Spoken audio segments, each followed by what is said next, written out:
brothers, but I'm going to have to credit them with my great learning about perfectionism.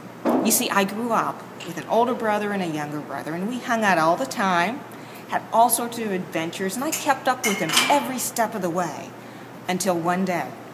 We had a basketball hoop in our backyard, and we started to play a game of basketball. Well, within minutes, I saw that my brothers could make a basket and I couldn't. Well, my mother happened to look out the backyard window and see us, and she came out and she told the boys, yeah, send them on an errand. And then she took me aside, and she said, Karen, I'm going to show you how to shoot a basket. Well, she told me how to set up my aim for the top of the rim with the ball. And then this next move might surprise you, but she had me take that ball, take it in between my legs, and lift it up, let it go right at that point I aimed at.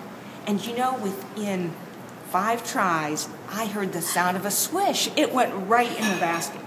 Brothers came back, and we played basketball. Now, I know what you're thinking. The way I threw that basketball, it wasn't the way my brothers were. And in fact, probably not very socially acceptable, but I didn't care because I heard the swish and I was back in the game. How has that helped me in my career? Well, now I realize that I may not do things exactly the same as others, but if I hear the swish, well then that's good enough. And I heard that swish as I became a woman in a male-dominated field, an engineer, and people would say, well, how are you going to do this? What if you get pregnant and have a baby?